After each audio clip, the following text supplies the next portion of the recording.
This yummy lemon chicken. I first wanted to show you guys where all the magic happens.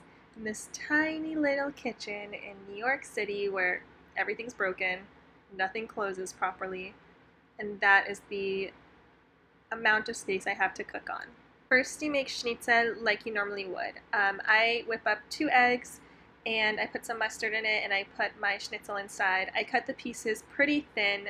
You don't want them to be thick, chunky pieces. For breadcrumbs, I like to use a mix of panko and then just regular breadcrumbs. In the breadcrumbs, I put garlic salt and a little bit of paprika. Then, just like you would do regular schnitzel, you put any kind of oil. I like to mix between avocado oil and vegetable oil. And then you just constantly check to make sure that the other side is cooked. It doesn't have to be completely cooked all the way because you are going to cook it more when you put it in the sauce, but I like it to be kind of crispy. So you want to make sure that the pan is coated with a bunch of oil. You can probably bake it too. I've never tried it because I don't think the breadcrumbs will really stick once it goes in the sauce. Usually whenever I bake the schnitzel, the breadcrumbs kind of fall off a little bit, so whenever I make this specific dish, I like to fry it. And you just keep turning it over and checking to make sure that it's nice and brown. I also like to lay the schnitzel down on a paper towel so it absorbs the oil so it's not too oily.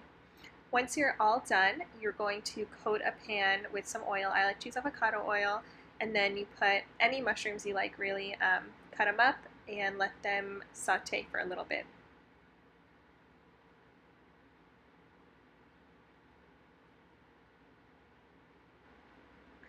Once it's all done sauteing, I put about 5 cloves of crushed garlic. So I like to use the one that's already frozen. You can get it from Trader Joe's or any kosher market. It's a Durot crushed garlic, or you can just use regular garlic. It's just quicker this way. This is the only crushed garlic I would use, or a fresh garlic, but don't use the minced garlic because it has a bad taste.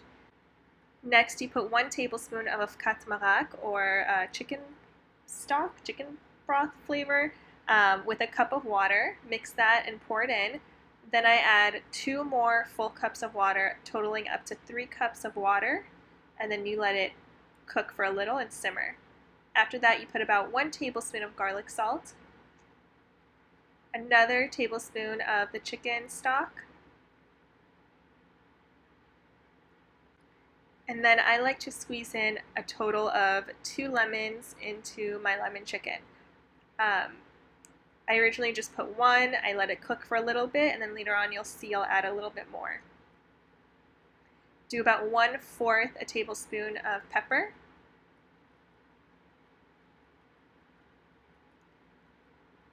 And throughout the whole process, like I said, I only put in 2 lemons, and then you just let it cook. You keep tasting it and seeing if you need to add anything else. I'm not really good with measurements, so I tasted it and I saw that I needed about 2 more cubes of garlic, or 2 more cloves of garlic.